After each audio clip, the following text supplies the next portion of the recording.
오늘 우리는 로마서 8장 본문에 담긴 복음의 놀라운 진리를 함께 묵상하면서 우리의 삶을 송두리째 변화시키시는 하나님의 능력을 이 말씀을 통해서 발견하고자 합니다.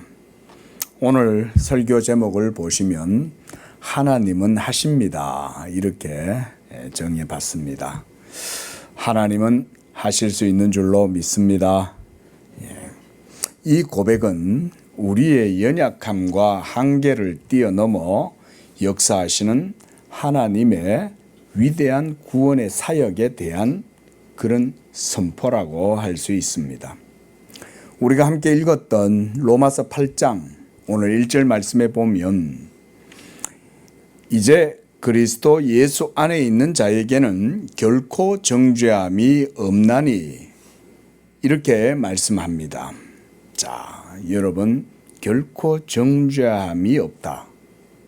이것만큼 강력하고 위로가 되는 그런 말씀은 성경에서 찾아보기가 어렵습니다. 이 세상에 있는 모든 사람들에게 가장 큰 문제는 죄짐입니다. 죄짐. 죄로 말미암아 양심이 억눌리고 그 죄가 그 죄책감이 자기의 양심을 찌르고 심지어 무의식 속에서도 역사해서 가위에 눌리고 어떤 사람은 이 죄책감으로 인해서 그 양심이 찔림을 받으니까 입새에 이는 바람에도 나는 괴로워했다. 우리가 서시에 보면 윤동주 시인이 이런 고백을 하잖아요. 입새에 이는 바람에도 나는 괴로워했다. 그런데 오늘 성경 본문에는 그리스도 예수 안에 있다면 당신에게 결코 정죄함이 없다 라고 이렇게 선언을 하고 있는 것 아니겠습니까? 왜 그리스도 예수 안에 있는 자에게 정죄함이 없다고 하는 것일까요? 사도 바울은 그 이유를 바로 다음에 이어서 말합니다. 3절에 보면 율법이 육신으로 말미암아 연약하여 할 수 없는 그것을 하나님은 하시기 때문에 그렇다. 그러니까 나는 할 수 없고 우리는 할 수 없는데 하나님은 하시기 때문에 그러하다. 오늘 그래서 저는 여러분들에게 하나님이 그렇다면 무엇을 어떻게 하시길래 우리가 정죄함이 없느냐라고 하는 것을 증거하고자 하는 것입니다. 그리고 이 8장 3절 이 한 문장 안에 저는 복음의 본질이 담겨 있다. 이렇게 말씀을 드립니다. 여러분 율법이 우리의 죄를 해결하고 우리를 살릴 수 없지만 하나님께서는 친히 그 모든 것을 이루셨다는 것입니다. 율법이 할 수 없지만 하나님이 이루셨다. 그래서 저는 늘 여러분들에게도 강조하는 바가 우리가 성경을 배운다는 것은 율법과 복음의 차이를 배우는 것과 같다. 이렇게 제가 자주 강조를 드립니다. 여러분 성경을 읽으실 때 이런 걸 알고 읽으시는 것과 모르고 읽으시는 것은 완전 천냥지차입니다. 이걸 알고 율법과 복음은 동일한 하나님의 말씀이지만 그것은 차이가 있구나.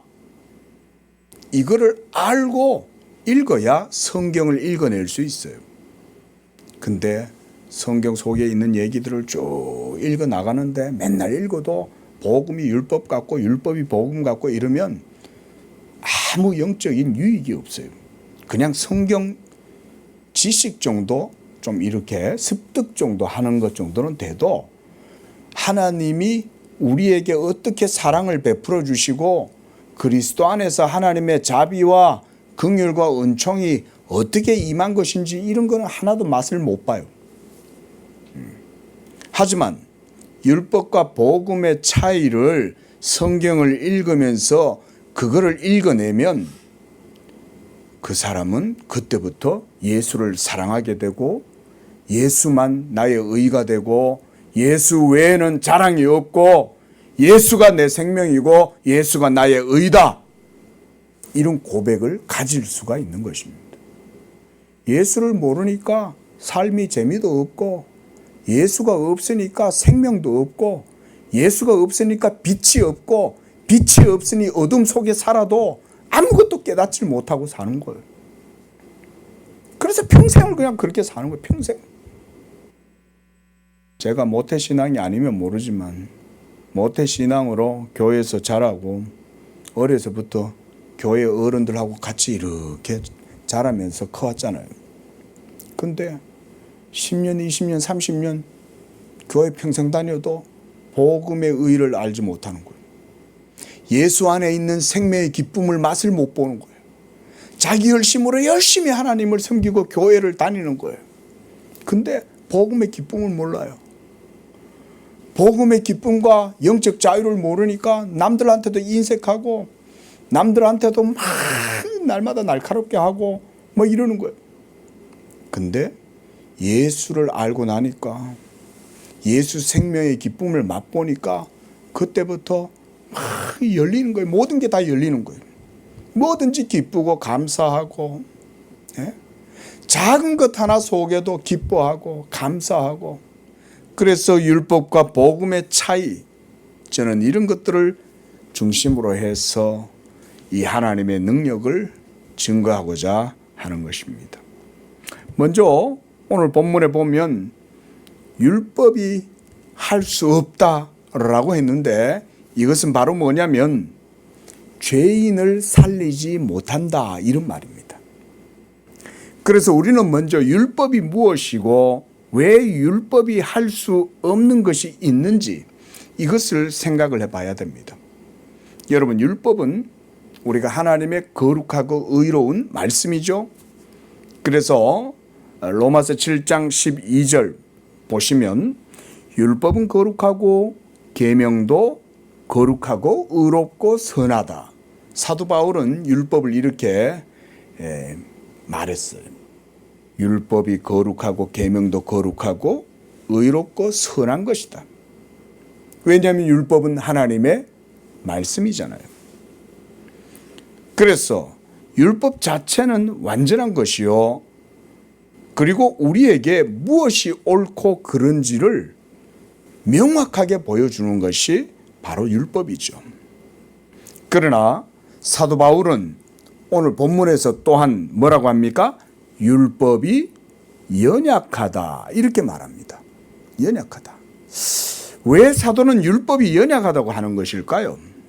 이 연약함은 율법 자체의 어떤 결함을 가지고 있기 때문이 아닙니다. 그것은 우리의 육신이 죄로 물들어서 율법을 온전히 지킬 수 없기 때문에 율법이 연약하다 이렇게 말씀하고 있는 것입니다. 칼빈은 율법은 죄를 밝히 드러내고 보여주는 우리 영혼의 거울과 같다 이렇게 말했습니다. 그러나 율법은 우리의 더러움과 죄악됨을 보여주지만 그 죄를 이기게 하거나 그 죄를 제거해 줄 능력은 율법이 제공해 주지는 못합니다.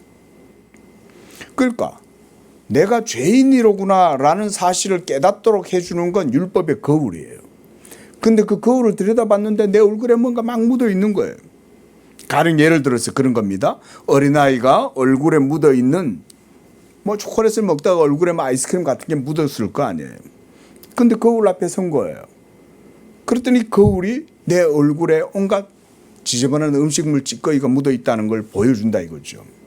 그렇지만 거울 그 자체가 그 아이의 얼굴을 닦아주거나 그 지저분한 것들을 깨끗하게 해주지는 못하죠. 우리가 그렇게 예를 들 수가 있어요. 자, 여러분, 율법은 우리에게 행하라 그리하면 살리라. 레위기서 18장 5절 아주 유명한 성경 구절이죠. 행하라 그리하면 살리라. 또한 누가복음 10장 28절에서도 예수님도 그 말씀을 하셨어요. 네 대답이 옳도다. 이를 행하라 그리하면 살리라. 이렇게 말씀하셨어요. 예수님도 이 레위기 18장 5절의 말씀을 인용해서 이 젊은 부자 청년에게 그래 네가 그럼 율법 다 행해봐. 다 행하면 네가 그 행위로 살게 될 거야. 이렇게 얘기하신 거죠. 또한 로마서 10장 5절에서도 사도 바울은 모세가 율법으로 말미암는 의를 행하는 사람은 그 의로 살리라 라고 기록하지 않았느냐 라고 인용하고 있고, 갈라디아서 3장 12절에서도 이렇게 말합니다. 율법은 믿음에서 난 것이 아니라 이를 행하는 자는 그 가운데서 살리라. 그러니까 율법의 의도는 그거라는 거예요. 율법은 믿음으로 말미암는 의와 달라서 그것을 행하라. 그래야면 이것을 행하는 자는 그 행위로 말미암아 살리라는 교훈이 바로 율법이다. 이렇게 말씀하신 거죠. 하지만 말씀드렸듯이 율법은 그 의, 그 선을 행할 능력은 제공해 주지 않아요.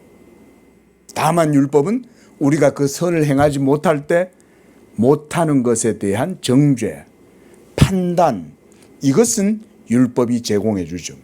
너 왜 그거 못해? 너 그 하나님의 의로운 법이고 뜻이야. 그걸 해야지. 너 왜 그거 못하지? 이러면서 막 추궁을 하는 거예요. 그게 율법이다. 그래서 율법은 하나님의 의를 보여주지만 죄인을 살릴 수 없는 그런 한계가 있기 때문에, 그래서 사도는 율법이 연약하여 할 수 없다라고 이렇게 말하는 것입니다. 그런데 오늘 본문 3절을 보면 율법이 할 수 없다고 한 다음에 사도는 하나님은 하신다 이렇게 말씀을 하고 있습니다. 여기서 사도가 율법이 육신으로 말미암아 연약하여라고 하는 이 말씀의 의미를 저는 여러분이 먼저 이해하는 게 좋다고 생각합니다. 여기서 율법이 육신으로 말미암아 연약하다, 이 말은 율법의 의를 육신의 행위로는 이룰 수가 없기 때문에, 그래서 율법이 무능력한 여러분들의 육체, 여러분들의 부패와 타락의 상태에서 하나님의 의를 행하도록 해주지 못한다, 이 말인 겁니다. 말씀드렸듯 우리의 죄 때문에 율법이 우리 안에서 율법의 순기능을 작동하지 못하는 거예요. 율법은 하나님의 의를 보여주잖아요. 보여주면 우리는 당연히 그 의를 따라서 살아가야 되잖아요. 근데 보여주긴 한데 살아갈 수 있는 힘은 율법이 제공해 주지 못하는 거죠. 그 이유는 우리의 부패 때문에 그런 거죠. 우리의 영적 무능력, 죄로 말미암는 부패함 때문에 그런 것입니다. 그런데 오늘 본문 말씀에서 보면 하나님은 하신다 이렇게 말씀했습니다. 바로 그 하나님의 하시는 것이 뭐냐? 그것은 바로 하나님의 아들을 보내셔서 하나님의 이 율법의 요구를 이루시는 것, 하나님이 바로 이것을 하셨다. 그래서 감사하게도 우리가 할 수 없는 것을 하나님은 친히 행하시고 이루시는 것입니다. 누가복음 1장 37절 말씀을 보면 대저 하나님의 모든 말씀은 능하지 못하심이 없느니라 이렇게 말씀했죠. 여러분, 하나님은 모든 것을 다 하실 수 있는 줄로 믿으시기 바랍니다. 이거 크게 하시면 이게 여러분들의 삶의 기업이 되고 능력이 돼요. 여러분들이 하나님을 그렇게 믿을 때에 아멘으로 응답하면 그 하나님의 전능하심과 행하시는 모든 복된 일이 여러분들의 삶의 열매로 드러난다 이 말입니다. 아멘 잘하는 성도가 복을 받는 줄로 믿으시기 바랍니다. 예. 아멘을 잘하면 복을 받아요. 보세요. 천지 만물을 자기의 말씀으로 창조하신 하나님께서는 또한 우리 인간의 죄로 말미암아 율법의 진노와 저주와 사망의 형벌 가운데에서 그것을 극복하고 제거하고 새 하늘과 새 땅을 창조하실 뿐만 아니라 우리 죄인들의 마음 가운데 새로운 영을 불어넣어 주셔가지고 우리를 새로운 피조물이 되게 하시는 것. 이게 하나님의 새 창조의 역사인 줄로 믿습니다. 이것을 하나님이 그리스도 예수로 말미암아 행하신 거예요. 이게 하나님은 하시니라 라고 하는 의미입니다. 율법은 그걸 할 수 없어요. 율법은 우리 속에 생명을 창조할 수 없고 우리로 하여금 의롭게 해줄 수가 없어요. 율법은 생명은 보여줍니다. 율법은 의의 기준을 우리에게 제시해 줍니다. 그리고 그 율법의 거울 앞에 우리가 서게 됐을 때는 우리 자신들이 심각한 치명적인 그런 오염과 부패의 상태 가운데 있고, 그래서 하나님의 진노와 저주와 형벌이 내 머리 위에 있다는 것을 율법은 보여준다 이거죠. 그러나 율법 그 자체가 생명일지라도 그 생명을 주어서 누리게는 못하고, 율법이 의를 보여주지만 그 의를 내게 주어서 나로 하여금 의롭게 해주지는 못한다. 그게 율법이 연약하다 이 말인 거예요. 그러나 오늘 본문 3절에서 보면 사도는 이 놀라운 하나님의 능하신 행동, 하나님은 하시니라 이 말씀을 이렇게 선포하고 있습니다. 어떻게 하나님이 하신다는 겁니까? 우리 3절 말씀 다시 한번 읽어봅니다. 시작. 율법이 육신으로 말미암아 연약하여 할 수 없는 그것을 하나님은 하시나니 어떻게? 곧 죄로 말미암아 자기 아들을 죄 있는 육신의 모양으로 보내어 육신의 죄를 정하사. 우리 4절도 읽어봅시다.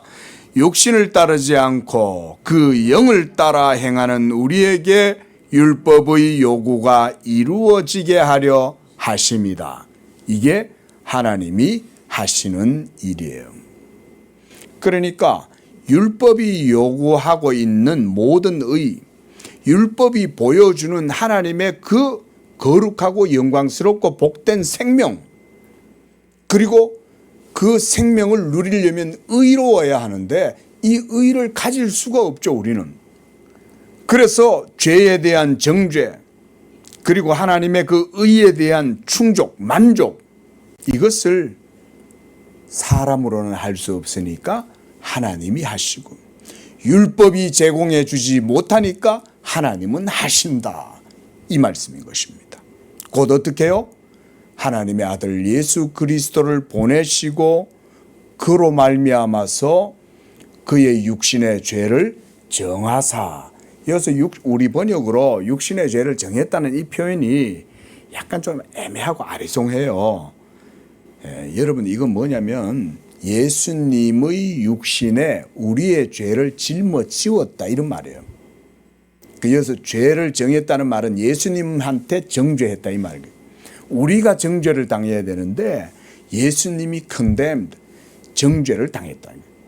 그래서 하나님이 그 예수의 몸에 우리의 죄를 짊어지우셔서 예수를 정죄했다. 여러분이 정죄를 당해야 되는데, 우리가 그 죄짐 아래에 눌려서 정죄를 당해야 되는데 예수가 친히 율법 앞에서 우리를 대신하여 정죄를 당하사. 그래서 이제 4절에 육신을 따르지 않고 영을 따라 행하는 우리에게 율법의 요구가 이루어지게 하시는 것, 이것이 바로 하나님이 하시는 방법입니다. 예수님께서는 완전한 인간으로 이 땅에 오셔서 하나님의 율법에 대해 완전한 순종을 모두 다 행하시고 하나님의 의를 이루셨어요. 우리를 대신하여 십자가에 죽으심으로써 우리의 죄에 대한 율법의 요구, 여러분, 율법이 우리의 죄에 대해서 뭘 요구합니까? 의롭게 살아라 이렇게 요구합니까? 이게 율법주의인 거예요. 행할 수 없는데 착하게 사세요, 도덕적으로 사세요, 선하게 사세요. 여러분, 이게 전부 다 이게 율법주의예요. 여러분 그거 아셔야 돼요. 하지만 복음은 그렇게 얘기하지 않아요. 예수 믿으세요. 예수가 여러분을 대신하여 십자가에서 하나님의 율법의 모든 의무를 다 행하고 율법의 요구를 다 행하고 이루셨어요. 그러므로 여러분들의 생명과 의는 이제 예수 믿음에서 여러분들에게 주어집니다. 예수 믿으세요. 예수 믿음 외에 모든 걸 하나님 앞에 다 내려놓으세요. 여러분들의 자랑도, 여러분들의 지혜도, 여러분들의 수고도, 노력도, 열정도, 선행도 모두 예수 앞에 다 내려놓으세요. 심지어 여러분의 생명조차도 미워하세요. 여러분들의 모든 업적도 하나님 앞에서는 배설물처럼 여기세요. 그게 예수 믿음이에요. 성경은 그렇게 예수 믿음을 얘기하는 것이지. 착하게 사세요, 의롭게 사세요, 선행을 행하세요. 여러분이 전부 다 로마 교회가 그렇게 가르치죠. 개신교권 안에도 이렇게 가르치는 분들이 들어있어요. 여러분 그러면 안 돼요. 그건 율법주의예요. 여러분 착하게 살으라 한다고 사람이 착하게 살 수 있는 줄 아세요? 아니 착하게 살 수 없는데 자꾸 착하게 살으라고 하면 그 사람을 자꾸 정죄하는 거예요. 그러니까 착하게 못 사니까 어떻게 되냐. 나중에 주눅이 들어가지고 목사 밑에서 그냥 아주 그냥 무슨 시종처럼 행동하는 거예요. 왜냐하면 주눅이 들어가지고. 아니 행할 수 없는데 자꾸 행하라니까 죄송하잖아요. 하나님 앞에. 여러분 가끔 그렇게 잘못되게 복음의 교리를 잘못 오해해가지고 내가 착하게 살면 되는 줄 아는데 그럼 착하게 살아야 한다는 거 누가 몰라요. 갓 태어난 아이들도 알아요. 착하게 사는 건. 양심의 법칙이 다 가르쳐주죠. 착하게 살아야 된다고. 근데 누가 양심대로 삽니까? 다 양심을 어기고 속이고 그러고 살죠. 근데 하나님의 율법 앞에서도 율법을 따라 살으라고 하면 얼마나 괴롭겠어요. 그래서 적지 않은 신도들 가운데 많은 이들이 목사님이 자꾸 착하게 살으라니까 마음이 주눅이 들어가지고 나중에 어떻게 하면 목사님 눈치를 보는 거예요. 목사님 눈치를 보다가 나중에는 다른 걸로 때우는 거예요. 목사님 밥 한번 드시죠. 이러면서 목사님 밥 한번 사주고 목사님 접대 한번 하면 여러분 그게 의의가 됩니까 그게? 목사가 뭐 밥 사주는 것 때문에 막 만족하고 기뻐하겠어요? 성도가 복음의 은혜 안에서 예수를 어린아이와 같이 순전하게 사모하고 예수와 함께 동행하면 목사는 그런 걸로 기쁜 거예요. 예수를 믿고 복음의 자유를 누리고 영적 평안과 위로와 안식을 누리면 그게 목사한테는 열매인 거죠. 얼마나 기쁘겠어요. 우리 성도가 복음의 자유 안에 하나님을 아는 지식과 기쁨으로 평안을 누리고 살아가는구나. 예수님이 이 땅에 오신 것은 다른 거 아니에요. 십자가에서 우리를 대신하여 죽으심으로 여러분을 향한 율법의 요구, 율법이 여러분들에게 요구하는 건 의를 요구하지만 여러분이 율법을 행하지 못하면 모두가 다 어떻게 됩니까? 다 율법의 형벌 아래에 있게 되는 거죠. 하나님의 율법 공의로 말미암는 진노와 저주 가운데에서 하나님과 부딪힐 가능성이 우리의 삶 가운데 생겨나는 거예요. 하나님하고 부딪히면 어떻게 되겠어요? 예? 웃사가 하나님한테 부딪혔잖아요. 왜냐하면 율법 공의대로 행하지 않았기 때문에 하나님이 그 공의의 엄미함을 보여주었잖아요. 웃사가. 여러분 하나님하고 그렇게 충돌할 수 있어요. 복음의 은혜 안에 거하지 아니하고 자기의 의로 자기 행위로 하나님 앞에 살려고 하다 보면요 자칫 하나님하고 충돌합니다. 여러분 계란하고 바위하고 부딪히면 누가 이기겠어요? 계란이 깨지는 거지. 그러나 예수 그리스도를 믿는 자에게는 결코 정죄함이 없다. 그러니까 우리는 계란같이 날계란같이 연약해도 율법의 거의 바위 앞에 우리가 박아가지고 깨지는 게 아니라 도리어 그 율법이 이제는 예수로 말미암아 우리 안에 생명으로 역사하고 그 율법의 요구가 우리의 삶 속에 이루어지게 하는 것, 이걸 하나님이 예수 그리스도를 통해서 이루셨다.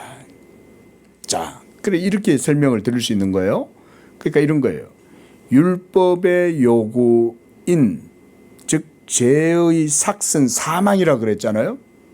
그렇죠? 그래서 우리는 다 이 죄 때문에 죽는 거예요. 아담 할아버지 때문에. 그래서 아담에게서 난 모든 인류 가운데 안 죽은 사람 한 사람도 없죠. 그런데 율법 공의의 값을 그리스도께서 자기의 희생으로 치르심으로써 이 율법의 모든 요구를 만족시키신 거예요. 이게 만족이 됐기 때문에 여러분이 더 이상 정죄를 당하지 않는 거예요. 그런데 보세요, 여러분, 이 일을 하나님이 행하시는 것에 대해서 이사야 선지자가 이렇게 얘기했어요. 우리 성경 말씀 한번 찾아봅니다. 이사야서 59장 16절입니다. 이사야서 59장 16절 말씀. 자, 이사야 선지자는 여기서 뭘 얘기하냐면 하나님의 행동, 하나님의 하시는 일을 이렇게 표현했어요. 자, 읽어봅니다. 시작. 사람이 없음을 보시며 중재자가 없음을 이상히 여기셨으므로 자기 팔로 스스로 구원을 베푸시며 자기의 공의를 스스로 의지하사 그랬어요. 여러분 여기서 보면 여호와께서 자기 팔로 스스로 구원을 베푸셨다. 즉 뭐냐면 하나님이 직접 일하셨다 이 말인 거예요. 사람 자신의 행위로는 결코 하나님의 공의를 만족시킬 수 없었던 그 율법의 완전한 요구, 그것에 대해서 누구도 할 수 없는 거예요. 그러니까 누가 했다는 거예요? 하나님 자신 스스로가 자기의 팔로 이 일을 이루셨다 이 말인 겁니다. 바로 예수 그리스도께서 우리를 위해 하나님 앞에서 대리적 속죄를 이루시고 율법의 모든 요구를 만족시키신 것, 이게 바로 하나님이 자기의 팔을 스스로 의지하셔서 행하신 일이다. 이사야 선지자가 이미 700년 전에 장차 오실 메시아를 이렇게 예언한 거예요. 이것을 성경은 뭐라 그러냐? 값을 치루었다 이렇게 표현합니다. 우리 한번 따라해 봅니다. 값을 치르셨다. 예수님이 여러분들을 대신하여 율법의 모든 요구를 따라 값을 치르신 거예요. 이거 내놔.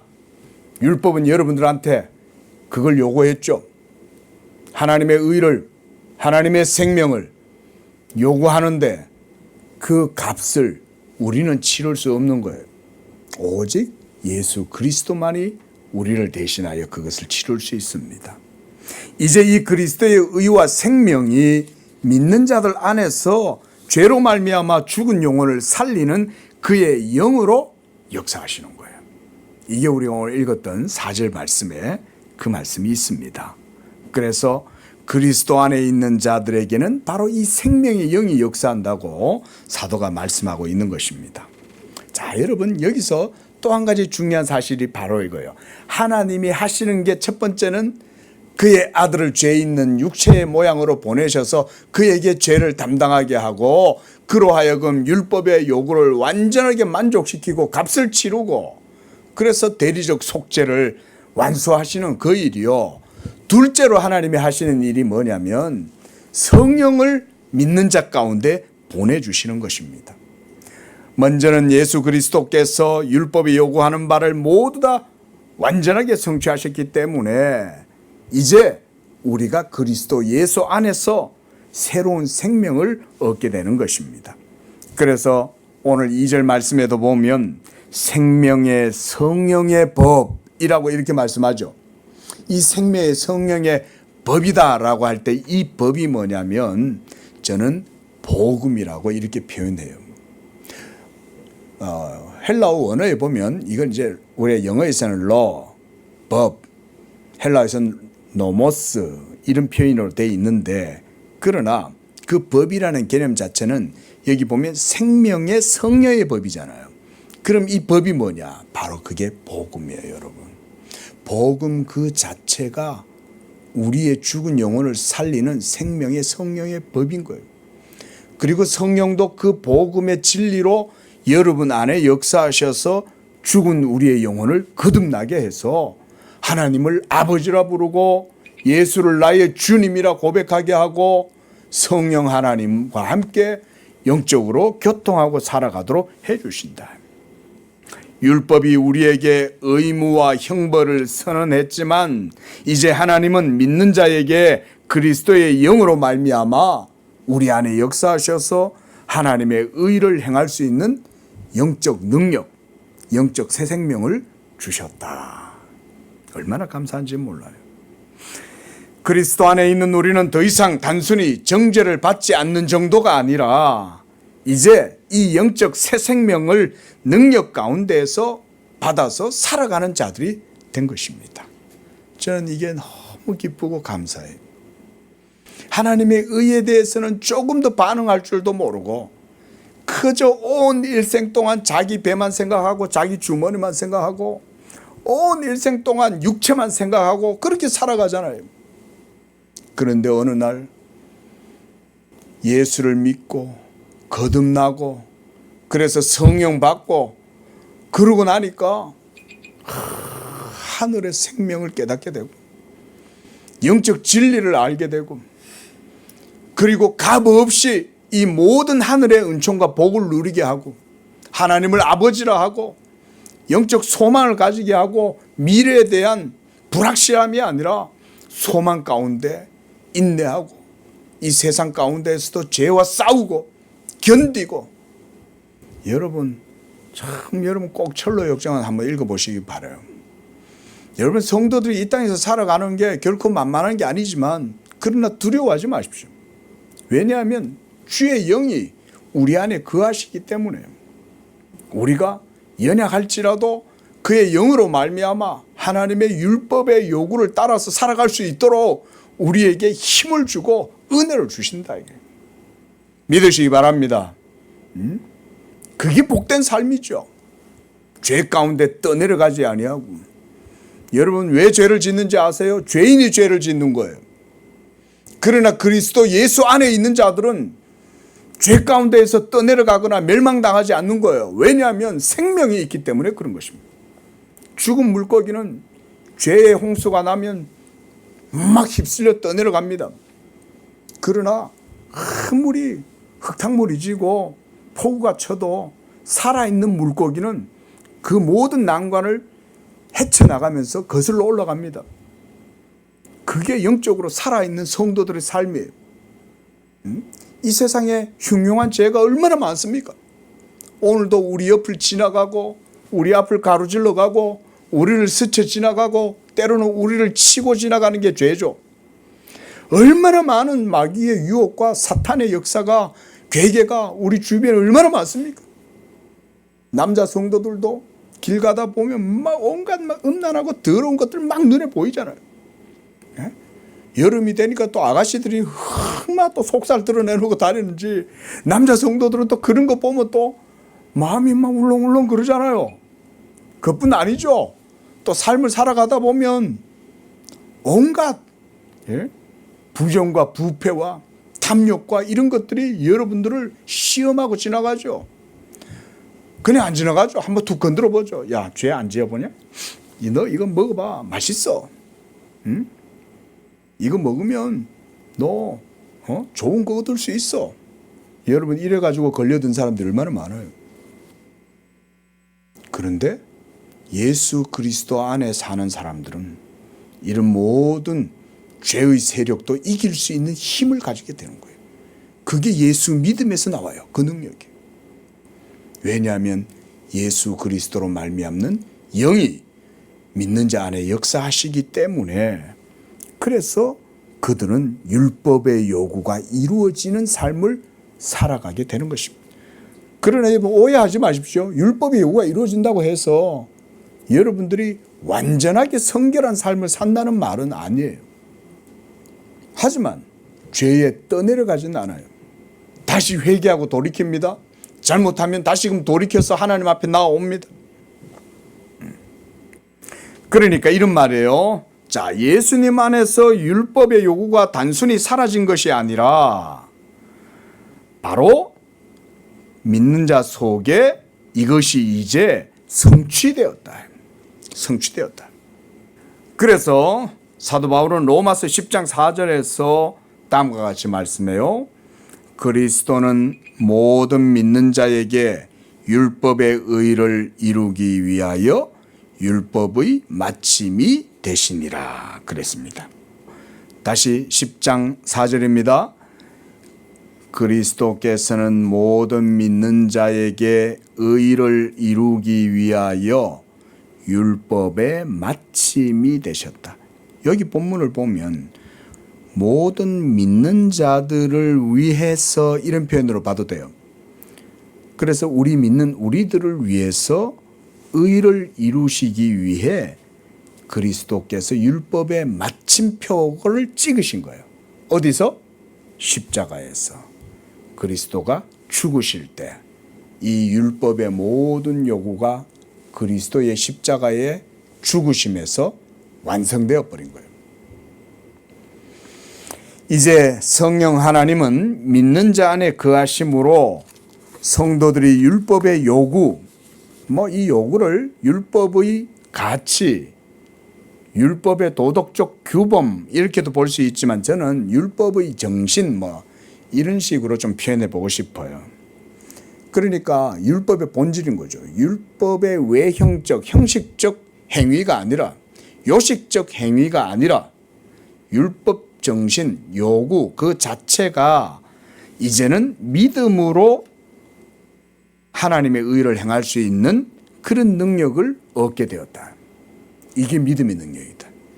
죄에서 자유를 얻게 함은 이게 바로 보혈의 능력, 주의 능력, 믿음의 능력이다. 여러분, 그래서 복음은 죽은 자를 살리시는 하나님의 능력이다. 예? 근데 예전에 이런 것들을 많이 강조해도 성도들이 별로 감이 없는 것 같아서 왜 그런가 생각해 봤더니요. 자신들이 살아있다고 생각하기 때문에 이걸 별로 감동이 없는 거예요. 죄사함 받았습니다 라고 얘기하니까 자기가 죄인이라고 생각하지 않는데 죄사함을 아무리 얘기해도 감사할 줄을 모르는 거예요. 자기가 죽었다는 사실을 모르니까 새 생명을 주셨다고 얘기해도 이게 감이 없는 거예요. 감이. 우리 성도님들은 이 복음의 말씀을 들을 때 하나님의 율법 앞에 우리는 모두 영적으로는 사망의 상태요. 하나님의 율법 앞에서는 진노와 저주와 형벌 아래 있다는 사실, 이것을 여러분 그래서 인식하는 것이 굉장히 중요합니다. 그러지 않으면 회개하지 않아요. 그러지 않으면 자기의 생명을 미워하지 않아요. 그러지 않고서는 자기의 행위를 부끄러워하지 않는 거예요. 그러니까 이런 말을 들어도 감동이 없는 거예요. 감동이. 냉랭한 거예요. 예수 믿어서 천국 간다 그래도 이 땅이 천국인데, 얼마 전에 어디 보니까 여기가 천국인데 이런 소리 하더라고요. 어떤 분이. 여기가 천국이다. 그러니 진정한 하나님의 그 천국에 대해서 누가 바라겠어요? 요즘 너무 살기 좋은 세상 아니에요. 이것이 바로 죽은 영혼을 살려서 의롭게 하고 그들로 하여금 이전에는 죄로 말미암아 행하지 못했던 율법의 요구를 이제 성령을 힘입고 살아갈 수 있도록 하시는, 그게 바로 복음의 능력입니다. 오늘 로마서 8장 10절과 11절 말씀에 보면 이 복음의 궁극적인 능력을 선포하고 있습니다. 보십시오. 그리스도께서 너희 안에 계시면 영은 의로 인하여 살아있는 것이니라. 영은 의로 인해서 살아있다. 그러니까 여러분, 이 의가 너무 중요한 거예요. 이 의가 없으면 여러분들의 영혼은 하나님 앞에서 영적 생명을 누릴 수가 없어요.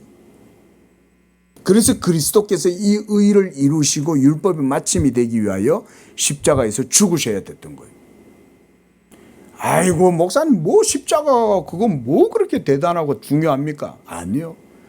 예수 십자가의 죽으심에서 하나님의 모든 의가 거기에서 완결되는 거예요. 마침이 되는 거예요. 그리고 그 의가 완결되면 그 의가 우리에게는 영적 생명으로 주어지는 것입니다. 여기에 놀라운 경건의 비밀이 있어요. 여러분, 의가 생명이 된다. 한번 따라해 보겠습니다. 시작. 의가 생명이 된다. 시작. 여러분, 이것만큼 복음을 깊이 표현하는 말이 없어요. 어떻게 의가 생명이 되냐 이거예요. 그러나 성경의 하나님, 살아계신 하나님 앞에서는 여러분, 우리가 의의 존재가 되어야 하나님의 그 생명을 누리는 거예요. 그런데 우리가 의의 존재가 되려면 우리 힘으로 할 수 없잖아요. 예수가 우리를 거듭나게 하고 새 생명이 되게 하기 위해서 하나님 앞에서 율법의 마침이 되시고, 그가 십자가에서 모든 의를 완수하고 그 모든 율법의 요구가 이루어짐으로써 이제 그 의가, 예수께서 자기 몸으로 이루신 의가 우리 영혼을 거듭나게 하는 생명의 말씀이 되었다. 놀라운 진리죠. 이게 경건의 비밀이에요. 이걸 아는 사람은 죄사함 받은 사람이에요. 이걸 믿는 사람은 천국 가는 거예요.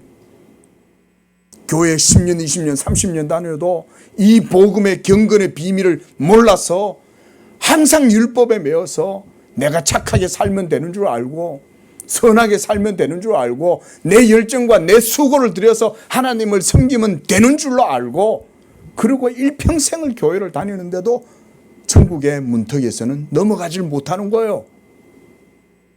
천국의 커트라인, 그 길을 못 넘어서는 거예요.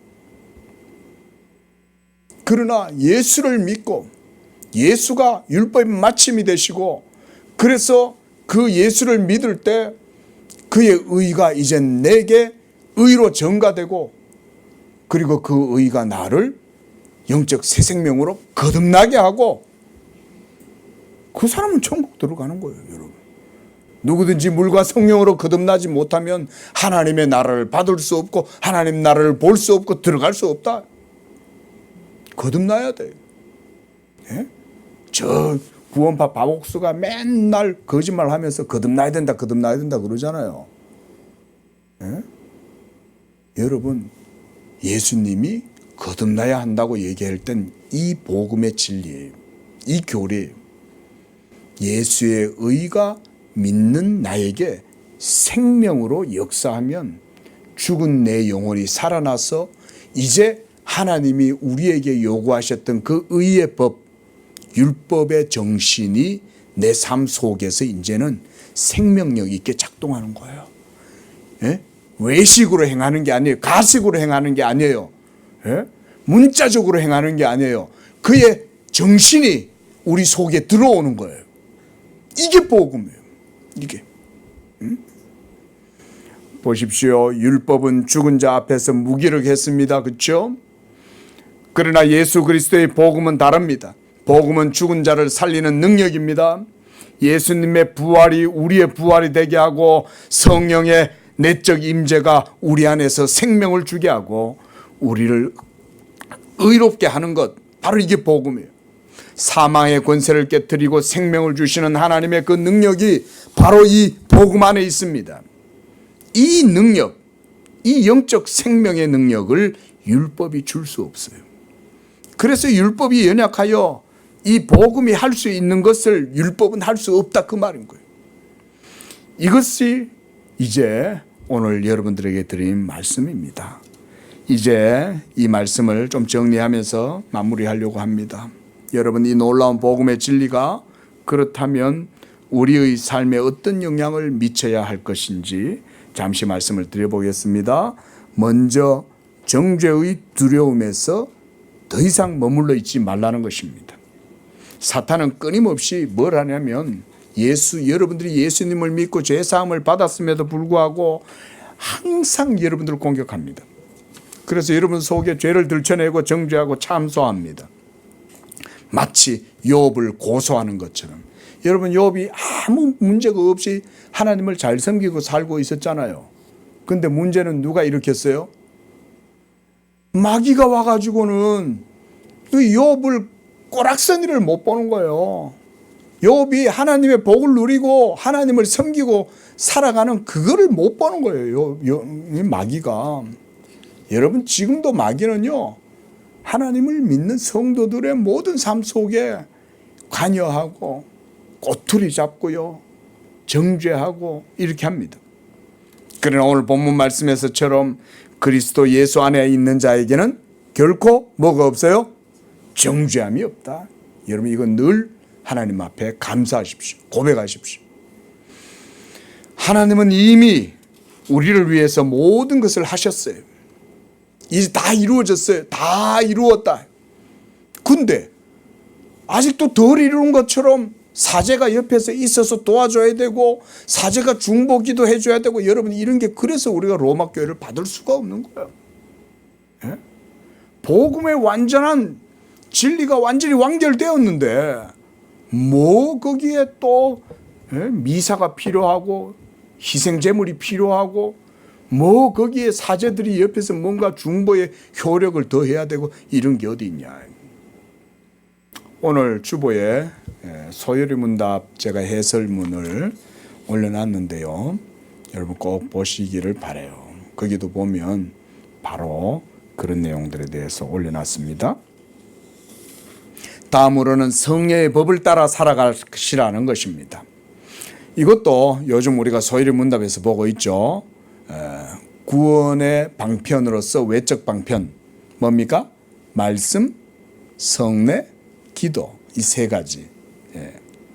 더 이상 우리는 율법의 행위로 의롭다함을 얻으려고 애쓰는 자들이 아니에요. 이제 우리는 생명의 성령의 능력으로 살아가는 자들입니다. 성령께서 우리 안에 거하시고 우리를 진리와 의의 길로 인도하십니다. 육신의 욕망을 따르지 아니하고 성령의 인도하심에 귀 기울이고 순종하면 여러분들의 삶 속에 하나님의 아름다운 복음의 열매가 맺히게 되시는 것입니다. 마지막으로 여러분 부활 생명을 확신하시기 바랍니다. 우리는 다 우리의 육체는 죄로 말미암아 다 이제 소멸될 것입니다. 그러나 복음은 죽음으로 끝나지 않는 것이 바로 생명의 복음입니다.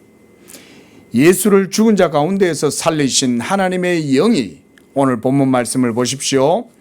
11절 보면 예수를 죽은 자 가운데에서 살리신 이의 영이 너희 안에 거하시면 그리스도 예수를 죽은 자 가운데에서 살리신 이가 너희 안에 거하시는 그의 성령으로 말미암아 여러분들의 죽을 몸도 다시 살리실 것이다. 이렇게 말씀합니다.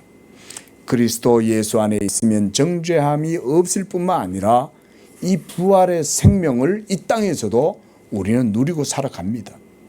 비록 우리의 육체가 쇠하여져 가고 육체의 장막을 어느 날 우리가 벗을 때가 있겠지만 성도 여러분, 이 부활의 생명이 여러분 안에 있고 그리스도 예수 안에 있다는 사실을 믿으시고 이 가운데 또 우리가 이 한 주도 이 복음으로 말미암아 하나님께 영광을 돌리고 영적 생명을 누리는 그런 삶을 살아가시기를 축원을 드리겠습니다. 기도하겠습니다. 거룩하고 자비로우신 하나님, 우리가 할 수 없고 율법이 줄 수 없었던 그것을 하나님은 하신다고 오늘 말씀했습니다. 하나님, 바로 이것이 복음의 가장 중심된 정수요 진리의 핵심인 줄로 믿습니다. 예수는 우리의 생명이요 예수 믿음으로 말미암는 의와 영적 새 생명이 그와 같이 우리에게 이제 믿음으로 주어지고 우리 안에 거하시는 그의 영으로 말미암아 우리가 이제 하나님의 의를 따라 율법의 요구를 이루며 살아갈 수 있도록 인도하신다고 했습니다. 자비하신 하나님, 우리 성도들 이 예수 믿음 안에서 하나님께 영광을 돌리고 하나님의 기뻐하시는 온전한 생명의 법을 우리의 삶 속에 이루면서 살아가는, 그래서 여호와께 복을 받고 행하는 일들마다 아름다운 열매를 맺는 그런 복된 삶이 되도록 축복하여 주시옵소서. 예수님의 이름으로 기도합니다. 아멘.